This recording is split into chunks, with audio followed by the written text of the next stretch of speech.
제목 한번 따라 해봅시다. 성공과 실패 사이에서. 네, 제목이 야릇하죠.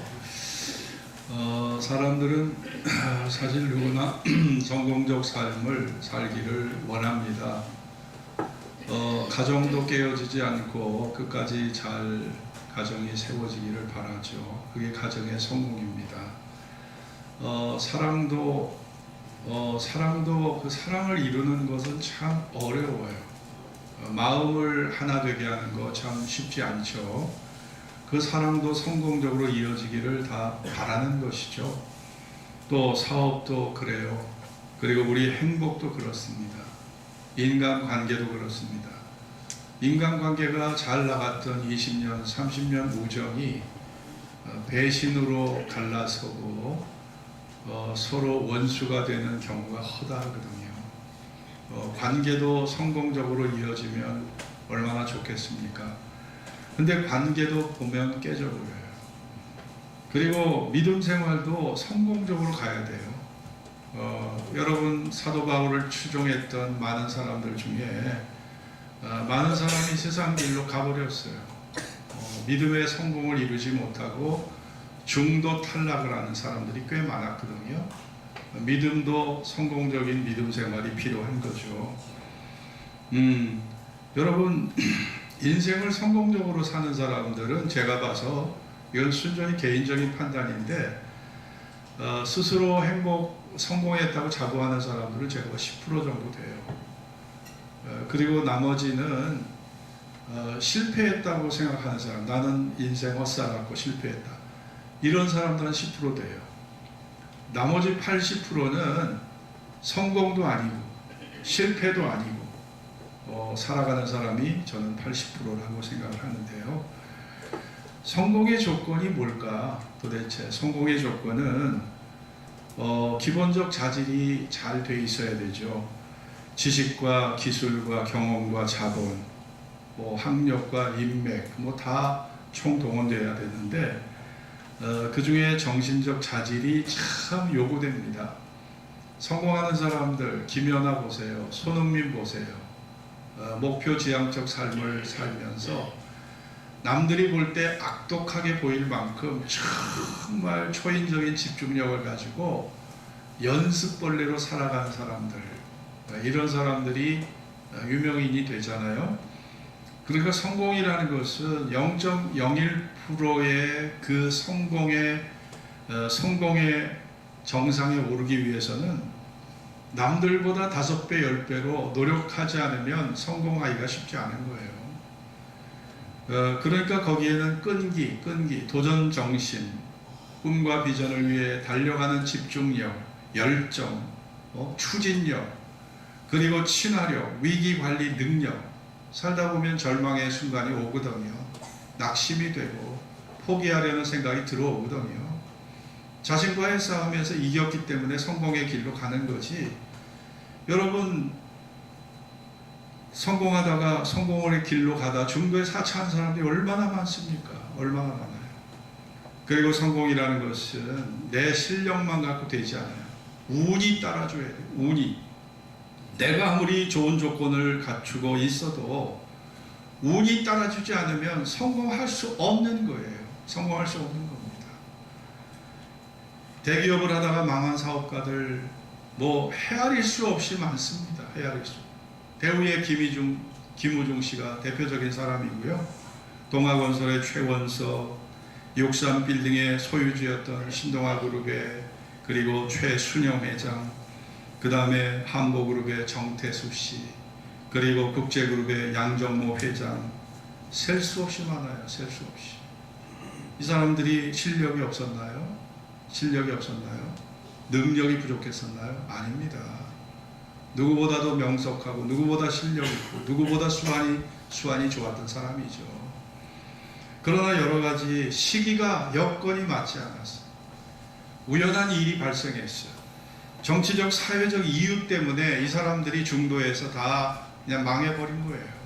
망해버린 거죠. 여러분이 사람이 실패하는 이유가 뭘까요? 사람이 실패하는 이유는 우리가 세상을 너무 몰라요. 몰라도 너무 몰라요. 우리가 대학을 나왔다고 해서 세상을 아는 겁니까? 박사학위를 가졌다고 해서 세상을 아는 걸까요? 어림도 없는 얘기입니다. 우리가 살아가는 세상은요, 우리의 살아가는 세상은 아름다운 세상이라고 말하지만 저는 그렇게 안 봐요. 그럼 어떤 세상일까요? 따라해 봅시다. 살벌한 세상이다. 따라해봐요. 살벌한 세상이다. 여러분, 세상이 아름다운 세상일까요? 아름다운 면이 있죠. 자연이 아름답고 여자가 아름답고 아이들이 아름답고 사랑이 아름답지만 살벌해. 너무 살벌해. 사람을 속이는 보이스 피싱만 해도요, 통계청 자료에 따르면 2006년부터 2021년까지 15년 통계가 나와 있는데 보이스 피싱 누적 피해액이 3조 8,681억 원이야. 올해 2025년 보이스 피싱 피해 규모가 1분기 1월부터 3월까지 5,878건이야. 피해액이 3,116억이야. 이런 추세로 간다면 2025년 보이스피싱 피해액이 1조 원이 넘을 거래요. 아니 도대체 뭐 경찰청, 사이버 테러 방지 모든 사람들이 방지 요원들이 활동을 하는데 이 범죄는 갈수록 증가하지 줄어들지가 않아. 세상이 아름답습니까? 아름답죠. 그러나 동시에 세상은 살벌해요. 이렇게 살벌한 세상입니다. 경찰청 통계에 의하면 스팸 문자 신고, 사기가 의심되는 스팸 문자 신고가 올해요 1월부터 4월까지 2억 1,751건이 접수가 됐어요. 사기 의심 스팸 문자가 올해에 4억 건 정도가 접수될 거라고 예상하거든요. 경찰청 사기 피해 건수가 헤아릴 수 없이 많고요. 우리나라 매년 전국에서 50만 건의 고소사건이 벌어집니다. 그 중에 80%가 다 사기사건이에요. 사기사건이 50만 건 중에 80%가 사기사건이에요. 부동산 믿기 사기, 주식 믿기 사기, 비트코인 믿기 사기, 각종 투자 사기, 투자 명목의 사기, 고수익 보장을 하는 다단계 사기, 가짜 명품 사기. 어제도 제가 보니까 여자들 무슨 명품 화장품 사서 바른 거 보니까 다 가짜였어. 다 가짜였더라고요. 응? 모든 화장품이 가짜는 아니지만 가짜가 판을 쳐. 가짜가 명품이라고 사들고 다니는데 얼굴에 바르는 이게 다 화장품 다 가짜였어.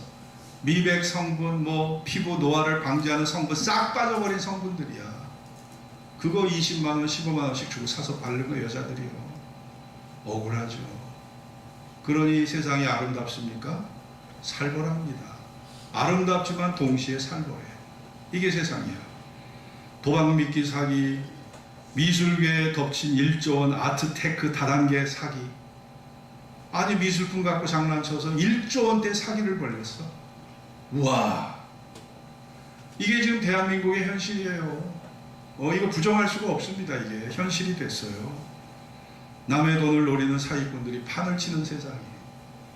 아무리 수사를 하고 예방해도 피해 규모가 줄어들지는 않아요. 지금 이게 이 스마트폰이 요게 범죄의 요게 온상이에요. 요게 인터넷 온라인 전산망을 통해 벌어지는 사이버 테러, 유심 및 정보 해킹, 이 범죄가 증폭되면서 여러분 문명의 이기가 도리어 사건을 증폭시켜서 이것이 편리함만 주는 게 아니야. 이것이 우리를 더 나은 행복을 주는 것이 아니라 인간의 기술이 인간을 더욱 힘들게 만들고 있어요. 왜 그럴까요? 여러분, 기술이 잘못된 겁니까? 첨단 기술이 잘못된 건 아니죠. 결국은 그 기술을 이용하는 인간의 마음에 선과 악의 양면성이 있다는 거예요. 선한 쪽으로 발전하는 것이 아니라 악한 쪽으로 마음을 두면 이것이 악의 도구가 된다는 거죠. 이게 악의 도구가 되는 거예요. 결국은 인간 마음의 문제예요. 인간 마음이 선한 방향으로 가지 못하기 때문에 결국은 기술이 잘못된 게 아니에요. 문명의 발전이 잘못이 아닙니다. 그런 잘못된 선택을 하는 인간이 잘못된 거죠.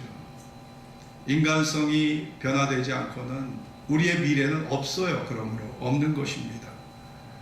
사람이 실패하는 이유가 왜 그럴까요? 자신을 몰라서입니다. 몰라서. 내가 너무 세상을 살다 보면 내가 너무 단순했어. 사람을 너무 쉽게 믿었어. 내가 너무 단순했고 사람의 말을 너무 쉽게 믿었던 것이 내 잘못이죠.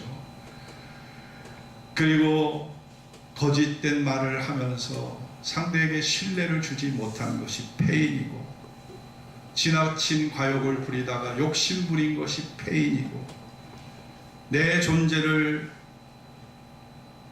너무 우월하게 봤던 자만심과 교만함이 패인이 될 때가 많이 있거든요. 여러분, 우리 요 상가, 작은 상가 안에서도 요 1층에 있던 파리바게트 문 닫았습니다. 문 닫았어. 2층에 있던 커피점도 문 닫았어요. 저 메가커피가 들어오면서 요 2층 커피 폐점했습니다. 내려가 보세요.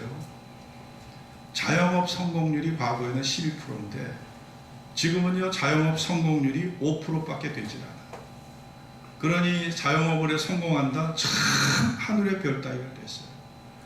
매년 100만 명이 개업을 한대요. 그리고 매년 80만 명이 폐업을 한대요. 그러니 도대체 누가 살아남을 수 있을까요? 여러분, 이런 우리의 인생의 현실을 보면, 우리 사회의 현실을 보면 살벌해요. 살벌해. 살맛이 끊어져. 야, 우리 부모님들이 야, 너 공무원 되라, 너 교사 되라. 여러분, 그 부모님들이 왜 그런 말을 하겠습니까? 안정된 직장이 최고라는 거죠. 왜냐하면 자영업이 이렇게 힘들어. 사는 게 이렇게 힘들어. 이 세상이라는 게 이렇게 살벌해. 이렇게 살벌해. 그러니까 야, 넌 그래도 안정된 직장 잡고 살아라. 그거죠. 여러분, 우리가 영적으로 본다면 세상적으로 보면 세상은 성공과 실패 사이에서 살아가는 존재가 인간이고 인생입니다. 그러나 하나님 오늘 이 본문의 말씀을 보면 따라해 봅시다. 인생은 훈련이다. 예, 하나님이 형통한 날에는 기뻐하고 곤고한 날에는 생각하라. 하나님이 이 두 가지를 너희에게 주사 너희 장래일을 능히 알지 못하게 하셨느니라. 하나님이 형통과 곤고함을 동시에 우리에게 주신다는 겁니다. 여러분, 결국 우리의 삶에는 거역할 수 없는 삶의 질서가 존재한다는 겁니다. 질서가. 지구의 자전과 공존이라는 질서가 존재하잖아요. 사계절의 질서가 존재하고 건기와 우기라는 질서가 존재하잖아요. 중력의 법칙이 존재하잖아요. 제가 밤이 되면 우리 아파트를 내려다보면서 제가 무슨 생각을 하냐면, 사람들이 낮에 저렇게 바쁘게 돌아다니다가 해 떨어지면 다 잠자리에 들어서 잠을 자야 돼. 6시간, 8시간 잠을 자야 돼. 잠을 안 자면 죽어버려. 여러분 잠자고 싶어 자는 거예요? 하나님이 우리의 신체 질서, 자연의 질서를 그렇게 설정해 놓은 거예요. 그 설정된 질서 안에서 우리가 존재하는 거지, 그 질서를 어떻게 거역합니까? 어떻게 초월합니까? 초월하지 못해요. 독일의 철학자 칼 야스퍼스라는 사람이 있습니다. 아버지가 법학자입니다. 아버지가 법학 박사야. 이 칼 야스퍼스도 하이델베르크에서 법학을 전공했어. 야, 아버지가 너 법관이 되라. 아버지가 교수니까 너 법 전공해라. 그래서 하이델베르크 대학에서 법을 전공했어. 근데 공부를 하다 보니까 자기는 법하고 맞지를 않아. 그래서 정신과 의사가 되려고, 정신과 의학 박사학위를 받으려고 의학 공부를 했어. 그러다가 심리학을 접하게 됐고 철학을 공부하고, 그러니까 이 사람은요, 정신과 의사, 심리학자, 법학자, 거기다가 철학자, 대단한 사람이죠. 스위스 바젤 대학에서 교수 역할을 했던 사람이 칼 야스퍼스입니다. 이 사람이 1969년 2월 26일 날 향년 86세를 일기로 스위스 바젤에서 죽었어요. 이 사람이 말한 것 중에 중요한 것은 한계 상황이라는 겁니다. 한계 상황. 여러분, 한계 상황이 뭘까요? 우리가 스스로 해결할 수 없는 문제들이 이 땅에 존재하고 있다는 겁니다. 그 한계 상황이 뭐냐? 그게 죽음이라는 거예요. 죽음은 인간 존재의 궁극적 한계다. 궁극적 한계. 죽음에 직면하면서 우리는 비로소 자신의 유한성을 깨닫게 된다. 이를 통해 삶의 의미를 재정립하게 되고, 죽음을 통해서 삶의 우선순위를 재평가하게 된다는 것이죠. 우리가 죽음이 없다면 삶의 우선순위를 재평가할 기회가 없을 겁니다. 그런데 죽음이 우리에게 삶의 의미를, 삶의 우선순위를 재평가하게 한다는 것입니다. 건강이 귀하고, 가족이 귀하다. 성공도 귀하지만, 유희도 귀하지만, 쾌락도 귀하지만, 내가 내 건강 지키고 가정을 지키는 게 귀하다. 여러분, 죽음이 우리에게 삶의 우선순위를 재평가하게 만들어준다는 거예요. 칼 야스퍼스가. 그리고 두 번째가 고통과 심각한 질병, 이런 한계 상황을 겪고 산다는 거예요. 고통은 인간의 취약함을 드러내고 육체적 정신적인 인내의 한계를 갖게 한다는 것이죠. 특별히 심각한 질병은 우리의 삶의 통제력을 잃어버리게 만들어버린다는 거예요. 여러분이 뇌종양에 걸리고 암에 걸리고 췌장암에 걸리고 심장병에 걸려서 불치의 병으로 판명을 받았다면 그때부터 여러분의 마음의 정서가 불안해져요. 두려워져요. 밤잠을 못 자요. 그리고 통제력을 상실하게 되는 거죠. 스스로 해결할 수 없다는 이 무력감 때문에 이러한 경험들이, 내가 이러한 경험을 마주대해야 되는 이것이 우리의 삶의 한계 상황이라는 거예요. 세 번째는 전쟁. 인간의 생존을 위하여 폭력과 파괴의 현실 속에서 인간의 도덕적 한계가 드러나게 된다는 것이죠. 전쟁은 삶의 안정성을 파괴하고 안전을 파괴하고 개인과 사회를 극단의 상황으로 몰고 가 버리는데, 지구촌에서는 하루도 편할 날이 없어요. 여기에서 전쟁이 터지고 저기에서 전쟁이 터지고. 여러분, 이러한 한계 상황은 인간의 실존적 선택을 우리에게 강요하고 자신과 타인에 대한 새로운 이해를 우리에게 촉구한다는 거죠. 네 번째는 투쟁과 갈등이에요. 우리가 살다 보면 부부 사이에, 친구 사이에, 또 직장에서 끝없는 정신적 투쟁과 갈등과 대립을 하고 살아간다는 거예요. 인간의 존재가. 그러니까 인내의 한계로 우리를 몰아넣는다는 거죠. 이러한 투쟁과 갈등이, 대립과 갈등이. 그래서 우리에게 해로운 해결의 길을 찾도록 우리에게 촉구한다는 겁니다. 그리고 다섯 번째가 죄책감. 죄책감은 우리에게 도덕적 한계를 직시하게 만든다는 것입니다. 우리가 도덕적 실수를 하고 자신의 잘못된 선택을 뉘우치고 잘못된 행동으로 인해서 심리적 고통을 경험할 때 내가 죄책감을 느끼게 된다는 것입니다. 이 죄책감은 나로 하여금 나를 돌아보게 하는 성찰의 기회를 가져가게 하고, 이런 계기로 인해서 내가 좀 더 새로운 사람이 되게 한다는 그런 긍정적 측면이 죄책감에 있다고 그는 지적합니다. 칼 야스퍼스는 이 한계 상황이 부정적 경험이 아니라는 거예요. 오히려 이러한 인간의 한계 상황에 대한 인식이 인생의 중요한 전환점을 가져오게 한다는 겁니다. 그리고 깊이 있는 자아 인식을 갖게 하고 세상에 대한 새로운 이해를 나에게 갖게 하고, 이러한 한계 상황의 존재를 인식할 때, 따라해 봅시다. 초월적인 존재, 하나님과의 관계를 탐구하게 한다. 야, 요게 멋진 말이죠. 칼 야스퍼스가 한계 상황만 말한 게 아니에요. 우리가 이런 한계 상황을 직면할 때, 죽음에 직면하고 우리가 전쟁을 맛보고 여러 가지 우리가 원치 않는 그런 투쟁과 대립을 겪으면서 우리가 초월적 존재 하나님과의 관계를 탐구하게 한다. 하나님과의 관계를 탐구하게 만든. 야, 이게 참 멋진 말이라고 생각해요. 어떻게 보면 한계 상황에 대한 인식이 우리로 하여금 영혼을 바라보게 하고 하나님을 바라보게 하고 초월적인 세계를 바라보게 하는 이런 긍정적 측면을 갖고 있다는 거예요. 그러니까 한계 상황에 대한 인식이 필요한 거예요. 여러분, 인생은 끊임없는 하나님 보시기의 훈련과 연단의 과정입니다. 여러분이 태어난 목적이 어디 있을까요?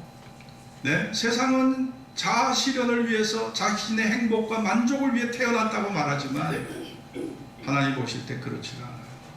하나님 보실 때는 여러분에게 하나님의 형상이 다시 회복이 되고 여러분이 주님의 성품을 닮아가고 세월의 연단과 훈련의 과정을 통해 여러분의 마음의 성화가 이루어지기를 원해서 하나님은 이 땅에 여러분을 태어나게 하신 겁니다. 성경에 보면 고난이 크게 두 가지입니다. 의를 위한 고난이 있어요. 죄 때문에 받는 고난이 있습니다. 내가 선하게 살았어요. 양심적으로 살았어요. 진실하고 아름답게 살아가지만 고난이 찾아와. 고난이. 대표적인 사람이 요셉입니다. 요셉이 무슨 죄를 졌습니까? 요셉의 죄가 무엇입니까? 요셉은 보디발의 부인이 자기의 옷자락을 붙잡고 놔주지 않을 때 그 옷을 벗어 제끼고 도망갔던 사람이에요. 죄에 안 지려고 발버둥 쳤던 사람이 요셉입니다. 요셉의 죄를 찾아보세요. 죄 없어요. 그런데 요셉은 애매한 고난을 당했어요. 의를 위한 고난을 당했습니다. 17살 나이에 형제들에게 미움을 받고 시기를 받아서 애굽의 상인들에게 인신매매를 당해서 애국 상인에게 팔려버린 거예요.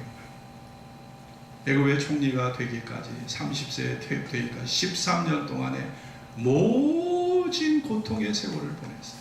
모진 고통의 세월. 생각해 보세요. 요셉이 겪은 일들이 얼마나 컸는지. 그는 이런 오랜 연단을 통해서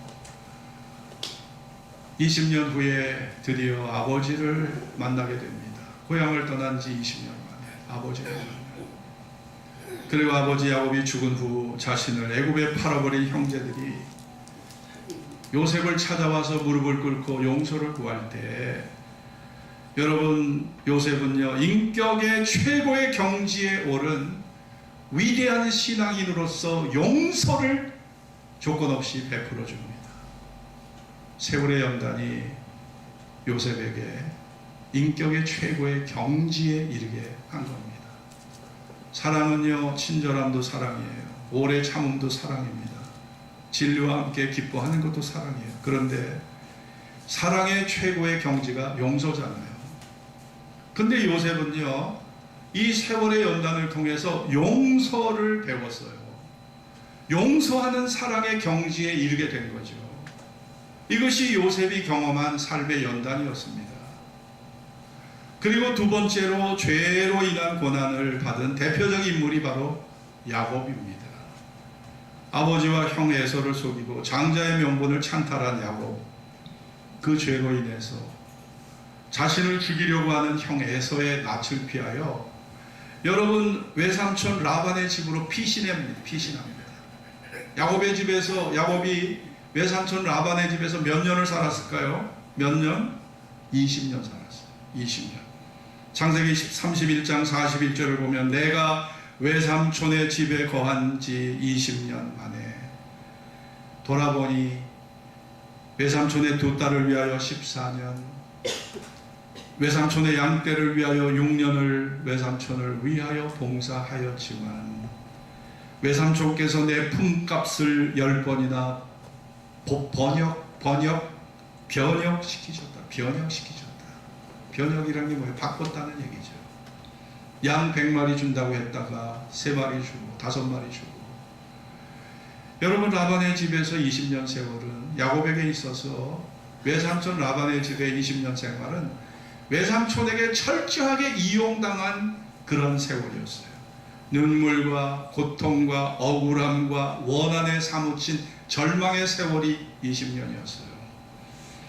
아브라함의 손자입니다. 야곱이 누구예요? 아브라함의 손자예요. 믿음의 조상 아브라함의 손자. 아브라함이 100세 나이에 얻은 이삭의 아들입니다. 이삭의 아들. 예? 여러분, 영적으로 볼 때 야곱은요, 따라해 봅시다. 야곱은 하늘의 금수저다. 야곱은요, 하늘의 금수저로 태어났어요. 거기다가 장자의 명분을 갖고 있잖아. 장자의 명분을 뺏어왔잖아. 야곱은 어떤 마음의 기대감이 있었을까요? 야, 이제 내 삶은 형통의 연속이고 축복의 연속이고 풍요의 연속이고 내 삶은 이제 만족한 길이 열려질 거야. 이것이 야곱의 마음에 가졌던 기대감이었어요. 영혼이 잘된 같이 범사가 잘되고 강건한 복을 내가 받을 거라는 기대감이 야곱의 마음에 90% 100%가 차 있었던 거죠. 여러분, 그런데 창세기 47장에 보세요. 8절 9절에 보면 바로가 야곱을 만나서 내 연세가 얼마냐 물을 때 야곱이 말한 게 뭐예요?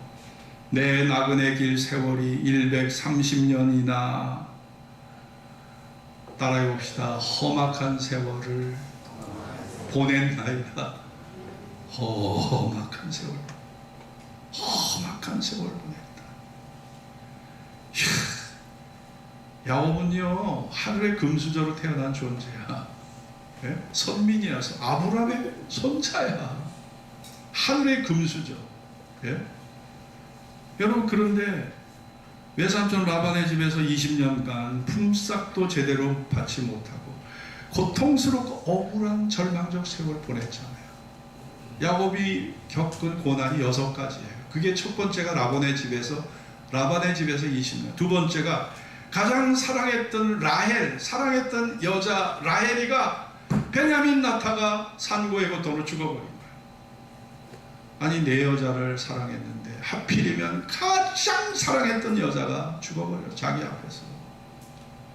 야곱의 절망이 얼마나 컸는가 생각해 보세요. 거기다가 형 에서가 자기를 죽이려고, 이 에서가 얼마나 칼을 갈았겠습니까? 죄송합니다. 야, 에서가 속으로 욕을 했으니까 너 이 새끼 너 내 손에 죽어봐. 너 나 속였지? 아버지 속였지? 장자의 명분 뺏어갔지? 너 이 녀석아, 네가 그렇게 성하게 너 살다가 죽을 것 같아? 너 내 손에 죽어봐. 군사를 몇 명을 동원했을까요? 400명. 생각해봐요. 아니, 야곱 한 사람 죽이겠다고 하면서 400명을, 이게 뭐예요? 이 400이라는 숫자가 이게 원한의 숫자예요. 원한. 에서의 마음에 사무친 원한의 숫자가 400명입니다. 이게. 너 쥐도새도 없이 내가 너 죽여버릴 거야. 너 빈틈없이 죽여버릴 거야. 동서남북으로 애워싸서 너 죽여버릴 거야. 원한에 사무친 에서가 야곱을 죽이려고 동원한 군사의 숫자가 400명입니다. 야곱이가 어디로 빠져가겠어요? 어디로 빠져나가겠습니까? 여러분, 이 절망적 죽음의 고비를 하나님의 은혜로 야곱은 넘기잖아요. 네 번째, 외동딸 디나가 세겜 추장에게 성폭행 당하잖아요. 거기다가 그로 인해 부족 간의 살인극이 벌어져요. 야곱의 아들들이 찾아가서 세겜 족속과 싸움을 벌입니다. 집단 살인극이 벌어져요. 야곱 일가족 70명이 몰살 위기에 직면하게 됩니다. 그리고 베델로 도망쳐야 됐어요. 베델로 도망갔습니다. 다섯 번째, 사랑하는 아들 요셉이 형제들에게 시기와 미움을 받아 애굽으로 팔려갔어. 그런데 아들들이 야곱의 요셉의 옷에다가 동물의 피를 묻혀서 동물에게 살해당했다고 그렇게 옷을 갖다 주는 바람에 야곱은요, 요셉을 만나기 20년 동안 요셉이 자기 가장 사랑하는 아들이 죽은 줄만 알았어요. 죽은 줄만 알았어. 눈물의 세월 20년 보냈습니다. 눈물의 세월 20년 보냈어요. 누가요? 야곱이가. 하늘의 금수저가. 여섯 번째, 집안에서 늘 4명의 여자들끼리 시기, 다툼, 갈등 끊이지 않았어요. 자식들끼리 싸우는 거, 배다른 자식들이 싸우는 거 끊이지 않았어. 거기다가 맏아들 루벤이 작은 엄마 비라와 통관했어. 야곱의 첩을 갖다가, 비라를 갖다가 루벤이 근친상간에 죄를 범했어. 여러분은 야곱 스스로가 6가지 고난을 당하면서 야곱이 스스로 어떤 생각을 했을 거예요? 하나님, 나는 축복의 사람이 아닙니다. 나는 저주받은 존재입니다. 난 저주받은 존재지. 내가 어떻게 하늘의 금수저입니까? 나는 저주받은 존재예요. 저주받은 존재.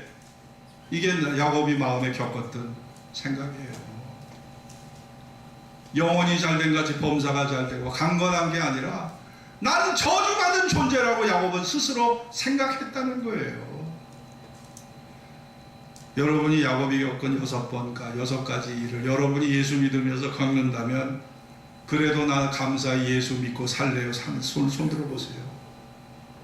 야곱이 당한 6가지 일 다 겪어도 나 주님 못 떠나요. 그래도 나 예수 사랑하고 살 거예요. 손 들어보세요. 쉽지 않습니다. 우리는 예수의 성령의 은혜로 하늘의 금수저라고 스스로 생각하는 존재인데 우리의 현실은 나를 끝없이 배반하거든요. 우리 현실이 나를 끝없이 배반해요. 야곱이 고난과 훈련과 연단을 피하지 하늘의 금수저로 태어났지만 고난과 훈련과 연단을 피하지 못했다는 것은 우리에게 많은 시사점이 있다는 걸 아셔야 됩니다. 영적 고난과 훈련과 연단이 야곱에게 기도를 가르쳐줬어요. 기도를 가르쳐줬어요. 믿음을 싹트게 했어요. 하나님의 사랑을 맛보게 했어요. 하나님의 능력을 체험하게 했어요. 그리고 믿음의 족장이 되도록 하셨어요.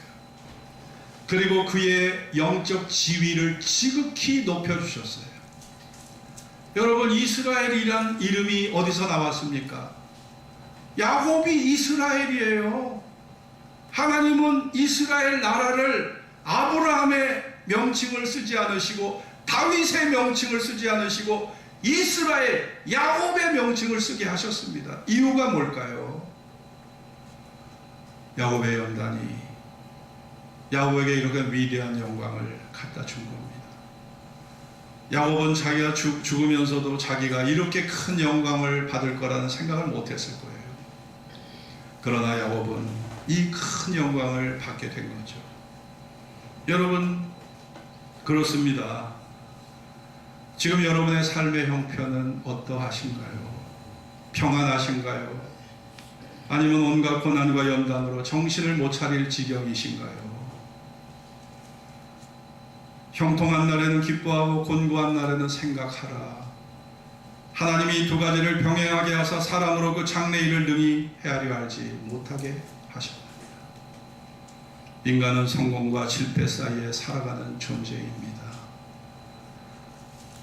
하지만 하나님 보시기에는 훈련과 연단을 위해서 내가 존재한다는 사실을 잊으시면 안 됩니다. 훈련과 연단 없이 인격은 자라지 않습니다. 훈련과 연단 없이는 믿음이 자라지 않습니다. 여러분의 마음속에 새겨진 믿음, 여러분 마음속에 새겨진 기도의 마음, 이게 훈련 없이 된 것인가요? 연단 없이 여러분이 인내를 배울 수 있었습니까? 연단 없이 절제를 배울 수 있었습니까? 여러분이 실패 없이 용서와 사랑을 배울 수 있습니까? 여러분이 고난의 훈련 없이 기도의 열정을 가질 수 있었습니까?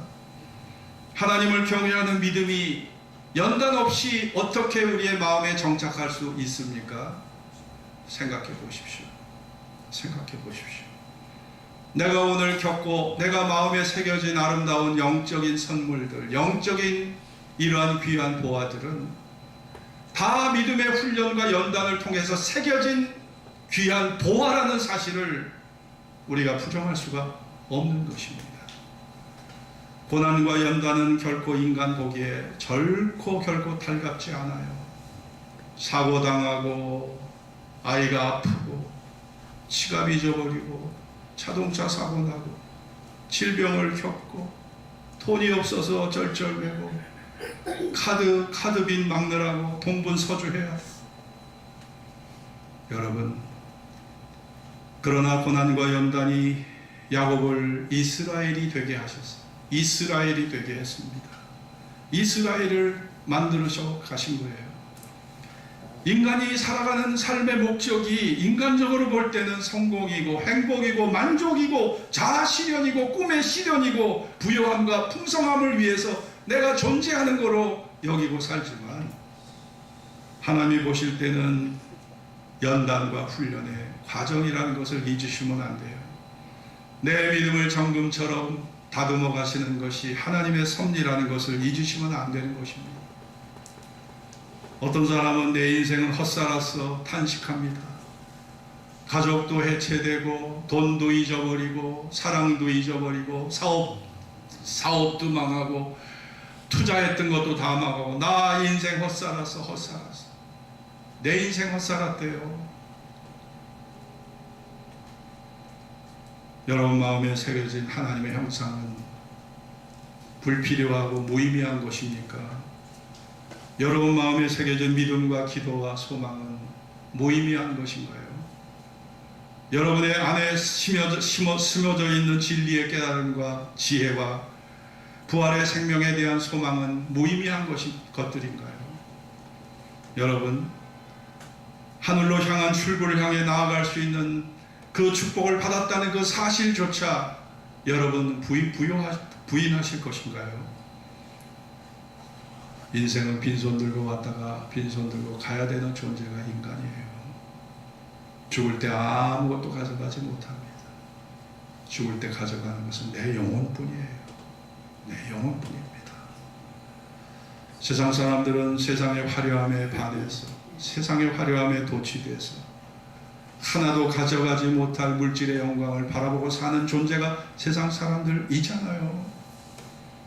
예수 믿는 사람들은 세월의 연단을 통하여 하나님의 형상을 내 마음에 새기고 주님의 성품을 닮아가고 영원한 영적 보화들을 마음에 담고 살아가는 존재가 성도 여러분인 줄로 믿습니다. 야곱이 험악한 인생을 살면서 연단을 통해 받은 그 영광, 이스라엘의 영광을 저도 여러분도 바라보셔야 합니다. 그 영광을 바라보지 않으면 우리의 신앙의 의미가 사라져버리는 거예요. 야곱이 세월의 연단을 통해 받은 그 영광, 그 이스라엘의 영광을 바라보셔야 됩니다.